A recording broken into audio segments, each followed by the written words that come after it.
ಮಾಡಿದಂತಹ ನಮ್ಮ ಈ ಹೋರಾಟ ಏನಿದೆ ಇದೀಗ ಕಾರ್ಮೋಡಗಳ ಅಡಿಯಲ್ಲಿ ಬಹಳ ಜನಸಾಗರವನ್ನು ಸೇರಿಸಿಕೊಂಡು ಹೋಗುವಂತಹ ಸಂದರ್ಭದಲ್ಲಿ ಈ ಹೋರಾಟ ಇನ್ನಷ್ಟು ಮುಗಿಲು ಮೆಟ್ಟಬೇಕಾಗಿದೆ. ನಮ್ಮ ಆಕ್ರೋಶಗಳು, ನಮ್ಮ ಧ್ವನಿಗಳು ಯಾರಿಗೆ ತಲುಪಬೇಕೋ ಅವರಿಗೆ ನಾವು ತಲುಪಿಸಬೇಕಾಗಿದೆ. ನನ್ನ ಭಾಷಣದ ಆರಂಭಕ್ಕಿಂತ ಮುಂಚೆ ತಾವೆಲ್ಲರೂ ಕೂಡ ಎದ್ದು ನಿಂತುಕೊಂಡು ತಮ್ಮ ಮುಷ್ಟಿಗಳನ್ನ ಬಾನೆತ್ತರಕ್ಕೆ ಏರಿಸಿಕೊಂಡು ಈ ಇಡೀ ಭೂಮಂಡಲವೇ ಸ್ತಬ್ಧಗೊಳ್ಳುವ ರೀತಿಯಲ್ಲಿ ಇಂತಹ ಅಜೆಂಡಾಗಳನ್ನ ತಯಾರು ಮಾಡಿ ಸರ್ಕಾರಗಳ ಮಡಿಲುಗಳಿಗೆ ಬಿಸಾಡುವ ನಾಗಪುರದ ಕಚೇರಿಗಳು ಕೂಡ ಅಲುಗಾಡುವ ರೀತಿಯಲ್ಲಿ ನೀವು ಧ್ವನಿಯನ್ನು ಗೂಡಿಸಬೇಕು. ಅವರದೇ ಭಾಷೆಯಲ್ಲಿ ನಾವು ಈ ಘೋಷಣೆಯನ್ನ ಹಾಕೋಣ. ದೆಹಲಿಯಲ್ಲಿ SIOದ ವಿದ್ಯಾರ್ಥಿಗಳು ಈ ಘೋಷಣೆಯನ್ನ ಕೂಗಿದ್ದನ್ನು ನಾನು ನೋಡಿದ್ದೇನೆ. ಅದು ಇಲ್ಲಿಯೂ ಕೂಡ ಮೊಳಗಲಿ ಅನ್ನುವಂತ ಉದ್ದೇಶದಿಂದ ತಾವೆಲ್ಲರೂ ಕೂಡ ನಾನು ಒಂದೊಂದು ಪದವನ್ನು ಹೇಳುವಾಗ ಆವೋ ಹಮಾರೆ ಸಾಥ್ ಚಲೋ ಅಂತ ಜೋರಾಗಿ ಹೇಳಿದರೆ ಸಾಕು. ಎಲ್ಲರೂ ಕೂಡ ಒಟ್ಟಾಗಿ ಧ್ವನಿಗೂಡಿಸೋಣ.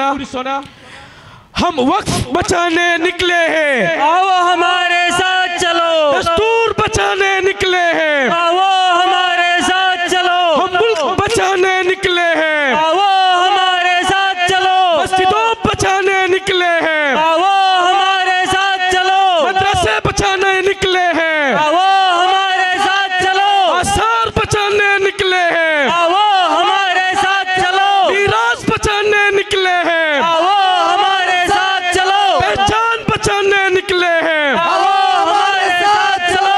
इजहार बचाने निकले हैं, आओ हमारे साथ चलो। तंग है चिर दस्ती से, आओ हमारे साथ चलो। सरकार की गुदगार से, आओ हमारे साथ चलो। क्यों दूर करे पास आओ, आओ हमारे साथ चलो।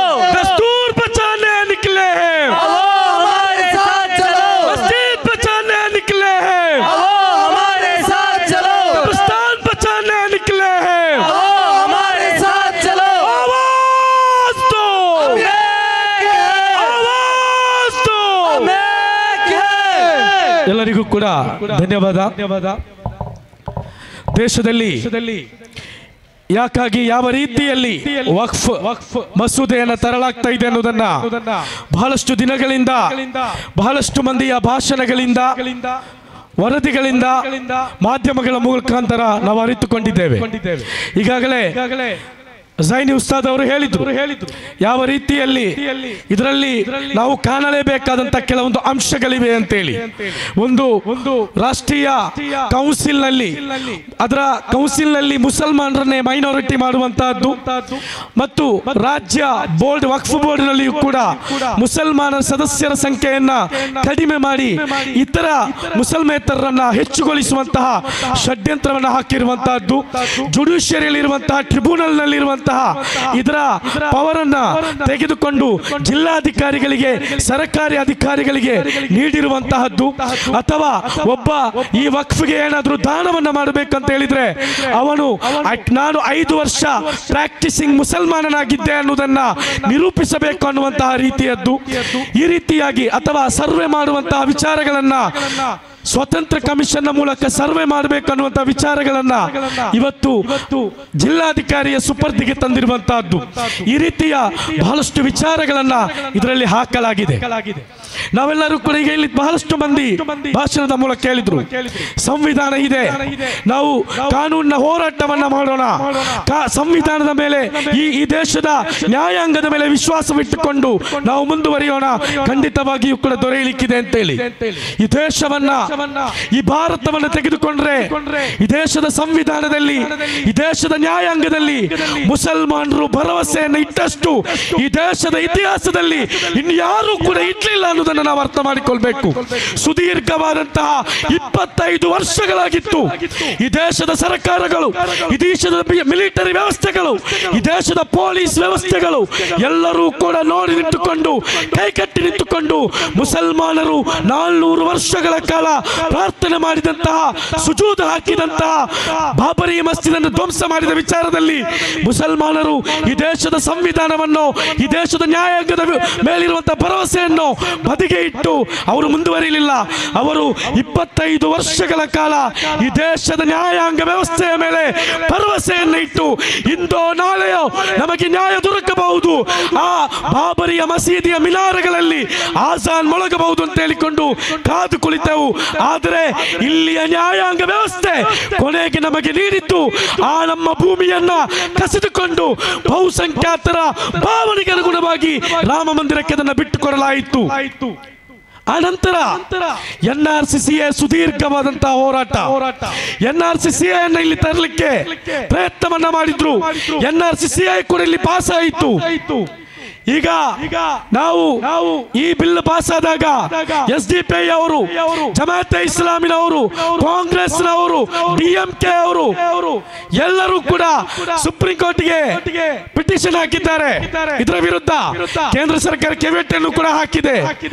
ಆದರೆ ನಾವು ಅರ್ಥ ಮಾಡಿಕೊಳ್ಬೇಕು, NRC ವಿಚಾರದಲ್ಲಿ ಸುಮಾರು 156 ಪಿಟಿಷನ್ ಗಳನ್ನು ಹಾಕಿದ್ದಾರೆ. ಇದುವರೆಗೆ ಒಂದೇ ಒಂದನ್ನು ಕೂಡ ವಿಚಾರಣೆಗೆ ಎತ್ಕೊಳ್ಳಿಲ್ಲ. ಇದುವರೆಗೆ ವಿಚಾರಣೆ ಇಲ್ಲಿ ಆರಂಭಗೊಳ್ಳಿಲ್ಲ. ನಾಳೆ ಬೇಕಾದ್ರೂ NRCCA ಅನ್ನ ದೇಶಾದ್ಯಂತ ಇಂಪ್ಲಿಮೆಂಟ್ ಮಾಡಬಹುದು. ಈಗ ನ್ಯಾಯಮೂರ್ತಿ ಆಗಿರುವಂತಹ ಕನ್ನಾರ್ ಅವರು ಅವರ ಏನು ರಿಟೈರ್ಮೆಂಟ್ ಕೊನೆಯ ಹಂತದಲ್ಲಿದ್ದಾರೆ. ತರಾತುರಿಯಲ್ಲಿ ತ್ವರಿತವಾಗಿ ಈ ಇಷ್ಟು ಮಂದಿ ಸಲ್ಲಿಸಿದಂತಹ ಪಿಟಿಷನ್ಗಳು, ಈ ಬಿಲ್ಲಿನ ವಿರುದ್ಧವಾಗಿ ಸಲ್ಲಿಸಿದಂತಹ ಪಿಟಿಷನ್ಗಳು ವಿಚಾರಣೆಗೊಳ್ಳಬಹುದು ಅಂತೇಳಿ ನಾವು ಅಂದುಕೊಳ್ಳುವುದರಲ್ಲಿ ನಮಗೆ ಯಾವುದೇ ಭರವಸೆ ಇಲ್ಲ. ಅಂದರೆ ನಾನು ಹೇಳ್ತಾ ಇರುವಂತಹದ್ದು, ಕಾನೂನು ಹೋರಾಟವನ್ನು ನಾವು ಮಾಡೋಣ, ಸುಪ್ರೀಂ ಕೋರ್ಟ್ಗೆ ನಾವು ಹೋಗೋಣ, ನ್ಯಾಯಾಂಗದ ಮೇಲೆ ಭರವಸೆ ಇಡೋಣ. ಅಷ್ಟು ಮಾತ್ರ ಸಾಧ್ಯವಾಗುವುದಿಲ್ಲ. ಯಾವಾಗ ರೈತರ ವಿರುದ್ಧವಾಗಿ ಈ ದೇಶದಲ್ಲಿ ಮಸೂದೆಯನ್ನು ತಂದಾಗ 750 ರೈತರು ತಾವು ತಮ್ಮ ಜೀವವನ್ನು ನೀಡಿಕೊಂಡು ಹೋರಾಟವನ್ನು ನಡೆಸಿದಾಗ ಯಾವ ರೀತಿ ಈ ಸರ್ಕಾರ ಮಂಡಿಯೂರಬೇಕಾಯಿತೋ ಆ ರೀತಿಯಲ್ಲಿ ತೀವ್ರವಾದಂತಹ, ಉತ್ತಮವಾದಂತಹ ಹೋರಾಟಗಳನ್ನ ಈ ದೇಶದಲ್ಲಿ ಸಜ್ಜುಗೊಳಿಸಲಿಕ್ಕೆ ಈ ಸಮುದಾಯ ಮುನ್ನುಗ್ಗಬೇಕಾಗಿದೆ. ನಿನ್ನೆ ಮುಸ್ಲಿಂ ಲಾ ಬೋರ್ಡ್ನವರು 90 ದಿನಗಳ ಹೋರಾಟದ ಒಂದು ರೂಪುರೇಷೆಯನ್ನು ಮಾಡಿದ್ದಾರೆ. ಬಹಳ ಉತ್ತಮವಾದಂತಹ ರೂಪುರೇಷೆ. 90 ದಿನಗಳಲ್ಲಿ ಈ ದೇಶದಲ್ಲಿ ಮುಸಲ್ಮಾನರು, ಜಾತ್ಯತೀತರು, ಫ್ಯಾಸಿಸ್ಟ್ ವಿರೋಧಿಗಳು, ಸಂವಿಧಾನ ಪರರು, ಪ್ರಜಾಪ್ರಭುತ್ವವಾದಿಗಳು, ಮಾನವ ಹಕ್ಕು ಹೋರಾಟಗಾರರು, ವಿದ್ಯಾರ್ಥಿ ಹೋರಾಟಗಾರರು ಎಲ್ಲರೂ ಕೂಡ ಒಗ್ಗೂಡಿಕೊಂಡು ಈ ದೇಶದಲ್ಲಿ ಅತಿ ದೊಡ್ಡ ರೀತಿಯಾದಂತಹ ಕ್ರಾಂತಿಯನ್ನು ಸೃಷ್ಟಿಸಬಲ್ಲ ಹೋರಾಟವನ್ನು ಮಾಡಬೇಕಂತ ಹೇಳಿ ಮುಸ್ಲಿಂ ಲಾ ಬೋರ್ಡ್ನವರು ಒಂದು ಸ್ವರೂಪವನ್ನು, ರೂಪುರೇಷೆಯನ್ನು ರಚಿಸಿದ್ದಾರೆ. ಮುಸ್ಲಿಂ ಲಾ ಬೋರ್ಡ್ನವರು ಇದನ್ನ ಜಂತರ್ ಮಂತರ್ಗಿಂತ ಆ ಕಡೆಗೆ ಕೊಂಡೊಯ್ಯುತ್ತಾರೋ ನನಗೆ ಗೊತ್ತಿಲ್ಲ, ಕೊಂಡೊಯ್ಯಲೂಬಹುದು. ಆದರೆ ಇದನ್ನ ಬೇಕಾದಲ್ಲಿಗೆ ತಲುಪಿಸುವಂತೆ ಈ ಹೋರಾಟವನ್ನ ನ್ಯಾಯ ಸಿಗುವ ತನಕ ಜೀವಂತ ಇರಿಸುವಂತಹ ಜವಾಬ್ದಾರಿ ನಮ್ಮ ನಿಮ್ಮೆಲ್ಲರ ಮೇಲೆ ಇದೆ. ಅದನ್ನು ನಾವು ಯಶಸ್ವಿಯಾಗಿ ಮಾಡಬೇಕಾಗಿದೆ. ಇವತ್ತು ಇಷ್ಟು ದೊಡ್ಡ ಒಂದು ಸಣ್ಣ ಊರಿನಲ್ಲಿ ಈ ರೀತಿಯ ಒಂದು ಕೆರೆಗೆ, ಕೆಲವೇ ದಿನಗಳ ಕೆರೆಗೆ, ನಾನು ಅಂದುಕೊಂಡಂತೆ 2 ದಿನಗಳ ಮುಂಚೆ ಇಲ್ಲಿ ಇವರು ಪತ್ರಿಕಾಗೋಷ್ಠಿಯನ್ನು ಕರೆದುಕೊಟ್ಟಂತ ಈ ಕೆರೆಗೆ ಇಷ್ಟೊಂದು ಮಂದಿಯನ್ನ ಸೇರಿಸಲಿಕ್ಕೆ ಸಾಧ್ಯವಾಗಿದ್ರೆ 18ನೇ ತಾರೀಕಿನಂದು ನಮ್ಮ ಉಲಾಮಗಳು ಕರೆಗೊಟ್ಟಿರುವಂತಹ ಆ ಹೋರಾಟ ಏನಿದೆ ಅದು ಇಡೀ ದೇಶವನ್ನ ಸ್ತಬ್ಧಗೊಳಿಸಬೇಕು. ಆ ರೀತಿಯ ಹೋರಾಟಗಳನ್ನ ನಾವು ಮಾಡಬೇಕಾದಂತಹ ಅಗತ್ಯತೆ ಇದೆ. ಯಾಕಂತ ಹೇಳಿದ್ರೆ ಹೋರಾಟಗಳು ತೀವ್ರಗೊಳ್ಳಬೇಕು. ಈಗ ಕೆಲವೊಂದು ಹೋರಾಟಗಳಿಲ್ಲ.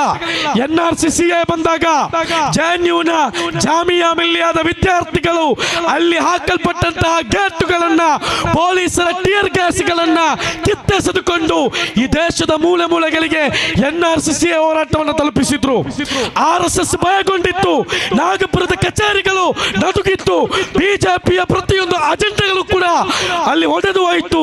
ಈ ದೇಶದಲ್ಲಿ NRC ಅನ್ನು ತರುವಂತಹ, CA ಅನ್ನು ತರುವಂತಹ ಅವರ ಪ್ರಯತ್ನವನ್ನ ಅವರು ಒಂದಷ್ಟು ಕಾಲಕ್ಕೆ ಕೈ ಬಿಟ್ಟರು. ಎಲ್ಲಿಯವರೆಗೆ ಹೋರಾಟ ಮುಂದುವರಿದು ಅಂತ ಹೇಳಿದ್ರೆ ಕೊರೋನಾದವರೆಗೆ ನಮ್ಮ ಮಹಿಳೆಯರು ಕೂಡ ಶಾಹೀನ್ ಬಾಗಿನಲ್ಲಿ ಈ ದೇಶದಲ್ಲಿ ಆಜಾದಿಯ ಘೋಷಣೆಗಳನ್ನು ಕೂಗಿಕೊಂಡು NRC ವಿರುದ್ಧ ಹೋರಾಟವನ್ನ ಮಾಡಿದ್ರು.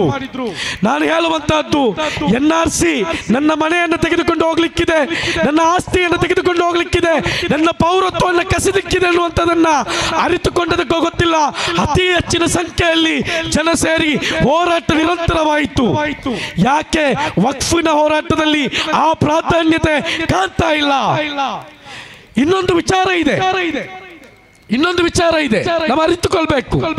NRC ಮತ್ತು CA ಸಂದರ್ಭದಲ್ಲಿ ಬಹಳಷ್ಟು ಮಾನವ ಹಕ್ಕು ಹೋರಾಟಗಾರರು, ಜನಪರ ಹೋರಾಟಗಾರರು, ಚಿಂತಕರು, ಬರಹಗಾರರು, ಜರ್ನಲಿಸ್ಟ್ಗಳು, ವಿದ್ಯಾರ್ಥಿ ನಾಯಕರು ಹೋರಾಟದ ಭಾಗವಾದ್ರು. ಆ ನಂತರ ಏನಾಯ್ತು ಅಂತ ಹೇಳಿದ್ರೆ, ಈ NRC CA ಯಾವ ರೀತಿಯಲ್ಲಿ ಈ ದೇಶದಲ್ಲಿ ವ್ಯಾಪಿಸಿತು ಅನ್ನೋದನ್ನ ಅವಲೋಕನ ಮಾಡಿದಂತಹ ಕೇಂದ್ರ BJP ಮೋದಿ ಸರ್ಕಾರ ಏನು ಮಾಡಿತ್ತು ಅಂತ ಹೇಳಿದ್ರೆ, ಯಾರೆಲ್ಲ NRC ಮತ್ತು CA ಹೋರಾಟದ ಕಿಂಗ್ ಪಿನ್ಗಳಾಗಿ ಅದರ ಹಿಂಭಾಗಲಿನಿಂದ ಕೆಲಸವನ್ನ ಮಾಡಿದ್ರು ಅವರೆಲ್ಲರನ್ನೂ ಕೂಡ ಕಟ್ಟಿ ಹಾಕುವಂತಹ ಪ್ರಯತ್ನ ನಡೆಯಿತು. ಅದರ ಮುಂದುವರಿದ ಭಾಗವಾಗಿ ಸರ್ಜಿಲ್ ಇಮಾಮ್ ನಂತಹ, ಉಮರ್ ಖಾಲಿದ್ ನಂತಹ, ಫಾತಿಮಾಲಂತಹ, ಸಫೂರಾಲಂತಹ, ಮಸೂದ್ ರಂತಹ ಹೋರಾಟಗಾರರನ್ನ, ಸಿದ್ದಿಕ್ ಕಾಪನ್ ರಂತಹ ಜರ್ನಲಿಸ್ಟ್ಗಳನ್ನ ಈ ದೇಶದಲ್ಲಿ UAP ಹಾಕಿ ಬಂಧಿಸಲಾಯಿತು. ಈ ರೀತಿಯ ಹೋರಾಟವನ್ನ ಇಡೀ ದೇಶದಲ್ಲಿ ಸಂಘಟಿಸಿದಂತಹ ಕಾರಣಕ್ಕಾಗಿ ಪಾಪ್ಯುಲರ್ ಫ್ರಂಟ್ ಆಫ್ ಇಂಡಿಯಾ ಅನ್ನುವಂತ ಒಂದು ಸಂಘಟನೆಯನ್ನ ರಾತ್ರಿಯಿಂದ ಬೆಳಿಗ್ಗೆ ನಡುವೆ ಬ್ಯಾನ್ ಮಾಡಿಕೊಂಡು ಅದರ ನಾಯಕರನ್ನ ಜೈಲಿಗಟ್ಟಲಾಯಿತು. ತೇಲ್ತುಂಬಡೆ ಅಂತ ಬಹಳಷ್ಟು ಮಂದಿ ಹೋರಾಟಗಾರರು ಈ ದೇಶದಲ್ಲಿ UAP ಅಡಿಯಲ್ಲಿ ಬಂಧಿಸುವಂತಹ ಪ್ರಯತ್ನವನ್ನು ನಡೆಯಿತು. ಯಾಕಂತ ಹೇಳಿದ್ರೆ ಮುಸಲ್ಮಾನರ ವಿರುದ್ಧವಾಗಿ ಅಜೆಂಡಾಗಳನ್ನು ತರುವಾಗ, ಮಸೂದೆಗಳನ್ನು ತರುವಾಗ, ಕಾಯಿದೆಗಳನ್ನು ರೂಪಿಸುವಾಗ ಇಲ್ಲಿ ಧ್ವನಿ ಎತ್ತುವವರು, ಭಿನ್ನಾಭಿಪ್ರಾಯವನ್ನ ವ್ಯಕ್ತಪಡಿಸುವವರು ಇರಬಾರ್ದು ಅಂತೇಳಿ ಆಗಿದೆ. ಅವರು ಈ ರೀತಿಯಾದಂತಹ ಪ್ರಯತ್ನವನ್ನ ಮಾಡಿದ್ರು. ಇವತ್ತು ಅಂತವರೆಲ್ಲ ಜೈಲಲ್ಲಿದ್ದಾರೆ. ಉಮರ್ ಖಾಲಿದ್ ಕಳೆದ 4 ವರ್ಷದಲ್ಲಿ ಜೈಲಲ್ಲಿದ್ದಾರೆ ಅಂತ ಹೇಳಿಕೊಂಡು ನಾವು ಸುಮ್ಮನೆ ಕೂತರೆ ಆಗುವುದಿಲ್ಲ. ನಮ್ಮ ಮಸೀದಿಗಳು ಉಳಿಯಬೇಕು, ನಮ್ಮ ಮದ್ರಸೆಗಳು ಉಳಿಯಬೇಕು, ನಮ್ಮ ಕಬರಸ್ಥಾನಗಳು ಉಳಿಯಬೇಕು, ನಮ್ಮ ಹಾಸ್ಪಿಟಲ್ಗಳು ಉಳಿಯಬೇಕು. ಇದನ್ನ ಉಳಿಸುವ ಪ್ರಯತ್ನ ಮಾತ್ರವಾಗಿದೆ. ಇನ್ನೊಂದು ಹಿಂದೂ ಸಮುದಾಯ ಅರ್ಥ ಮಾಡಿಕೊಳ್ಬೇಕು. ನಿಮಗೆ ನೀವು ಕಾಲಗಳಿಂದ ಪ್ರಾರ್ಥಿಸುವಂತಹ ಅದೆಷ್ಟೋ ದೇವಸ್ಥಾನಗಳು ಈ ದೇಶದಲ್ಲಿದೆ. ಯಾಕೆ? ಒಂದು ಮರವನ್ನು ಕಂಡ್ರೆ ಆ ಮರಕ್ಕೆ ಈ ದೇಶದ, ಈ ರಾಜ್ಯದ, ಈ ಜಿಲ್ಲೆಯ ಅದೆಷ್ಟೋ ಬೀದಿಗಳಲ್ಲಿ ನೀವು ಕಟ್ಟೆಗಳನ್ನು ಕಟ್ಟಿಕೊಂಡು ನಿಮ್ಮ ಪ್ರಾರ್ಥನೆಯನ್ನ, ನಿಮ್ಮ ಧಾರ್ಮಿಕ ಆಚರಣೆಯನ್ನು ನೀವು ಮಾಡ್ತಾ ಇದ್ದೀರಿ. ಒಮ್ಮೆಯೂ ಕೂಡ ಈ ದೇಶದ ಮುಸಲ್ಮಾನ ಅದರ ವಿರುದ್ಧವಾಗಿ ಮಾತನಾಡಲಿಲ್ಲ. ಯಾಕಂತ ಹೇಳಿದ್ರೆ ನಿಮ್ಮ ಧಾರ್ಮಿಕ ಆಚರಣೆ ಏನಿದೆ, ನಿಮ್ಮ ಧಾರ್ಮಿಕ ನಂಬಿಕೆ ಏನಿದೆ, ಅದನ್ನ ಗೌರವಿಸಲಿಕ್ಕೆ ನನ್ನ ಧರ್ಮ ನನಗೆ ಕಲಿಸಿದೆ, ನಮ್ಮ ಧರ್ಮ ಕಲಿಸಿದೆ.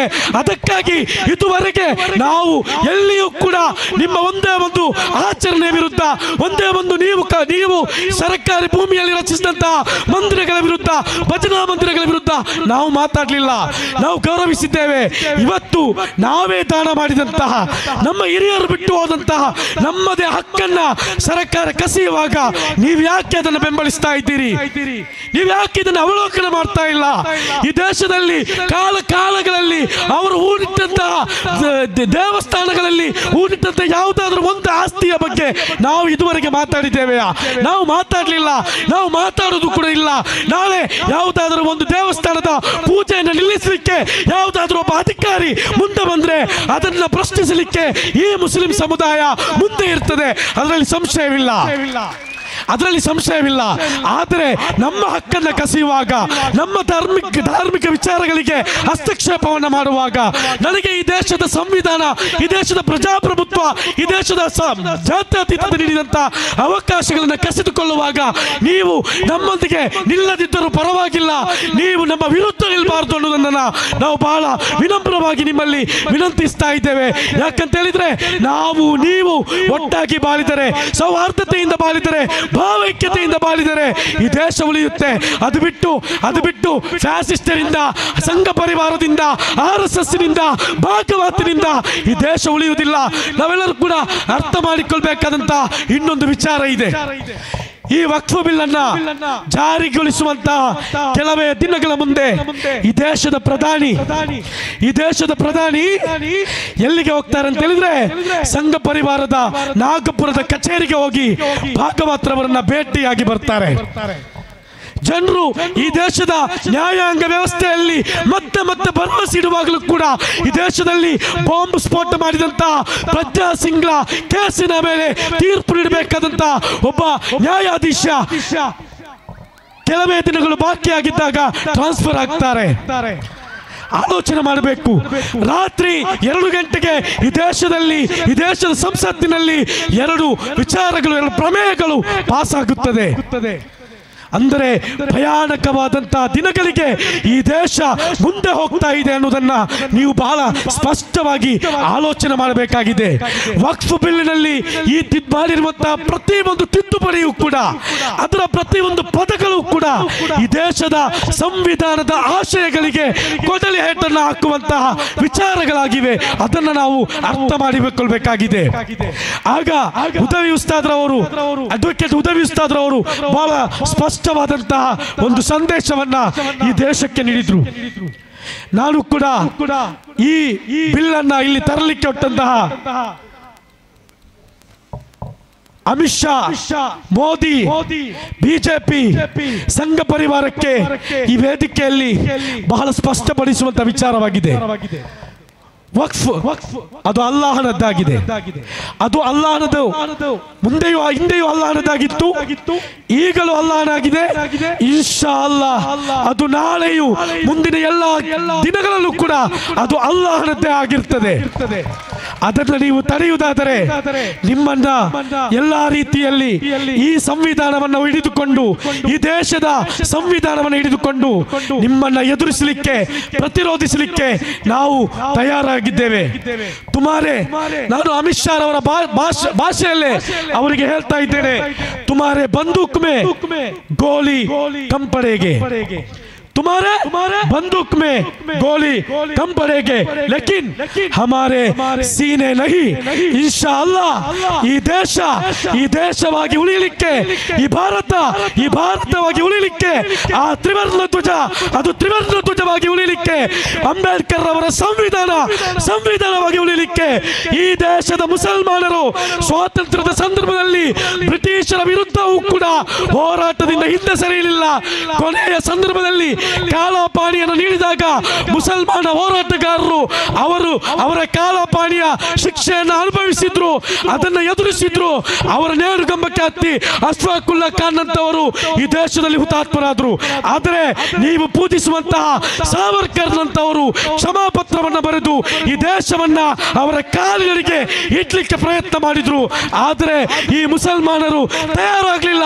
ಅಂದು ಉಲಾಮಗಳು ಹೇಳಿದ್ರು, ನೀವು ಈ ದೇಶಕ್ಕಾಗಿ ಹೋರಾಟ ಮಾಡಲಿಕ್ಕೆ ಹುತಾತ್ಮರಾಗಲಿಕ್ಕೆ ತಯಾರಾಗಬೇಕಂತ ಹೇಳಿದ್ರು. ಇವತ್ತು ನಮ್ಮ ಉಲಾಮಗಳು ಇಲ್ಲಿ ಕೋಆರ್ಡಿನೇಷನ್ ಕಮಿಟಿಯನ್ನು ಮಾಡಿಕೊಂಡು ನಮ್ಮಲ್ಲಿ ಹೇಳ್ತಾ ಇದ್ದಾರೆ, ಈ ಹೋರಾಟದಿಂದ ಹಿಂದೆ ಸರಿಬೇಡಿ, ಮುಂದುವರಿಯಿರಿ. ಸಾವಿರಾರು ಸಂಖ್ಯೆಯಲ್ಲಿ ನಾವೆಲ್ಲರೂ ಕೂಡ ಒಗ್ಗೂಡೋಣ, ಧ್ವನಿ ಎತ್ತೋಣ ಅಂತ ಹೇಳ್ತಾ ಇದ್ದಾರೆ. ಖಂಡಿತವಾಗಿಯೂ ಸೋಷಿಯಲ್ ಡೆಮೋಕ್ರೆಟಿಕ್ ಪಾರ್ಟಿ ಆಫ್ ಇಂಡಿಯಾದ ನಮ್ಮ ರಾಷ್ಟ್ರೀಯ ಅಧ್ಯಕ್ಷನನ್ನ ಈ ಹೋರಾಟದ ಹೆಸರಲ್ಲಿ MK ಫೈಜಿಯನ್ನ ಮೊದಲ ಇರೆಯಾಗಿ ಈ ದೇಶದ ಜೈಲಿಗಟ್ಟಲಾಗಿದೆ. ಆದರೂ ಕೂಡ ನಾವು ಹಿಂದೆ ಸರಿಯುವುದಿಲ್ಲ. ಈ ಉಲಾಮಗಳು ಕರೆಕೊಟ್ಟಂತಹ ಈ ಹೋರಾಟದಲ್ಲಿ SDP ಅನ್ನುವಂತಹ ಪಕ್ಷದ ಪ್ರತಿನಿಧಿಯಾಗಿ ಹೇಳ್ತಾ ಇದ್ದೀನಿ, ನಾವು ಮುಂಚೂಣಿಯಲ್ಲಿ ಇರ್ತೇವೆ, ನೀವು ಕೂಡ ಮುಂಚೂಣಿಯಲ್ಲಿ ಇರಬೇಕಂತ ಹೇಳಿಕೊಳ್ಳುತ್ತಾ ನನ್ನ ಮಾತಿಗೆ ನಾನು ವಿರಾಮವನ್ನು ಹಾಕ್ತಾ ಇದ್ದೇನೆ. ಜೈ ಹಿಂದ್.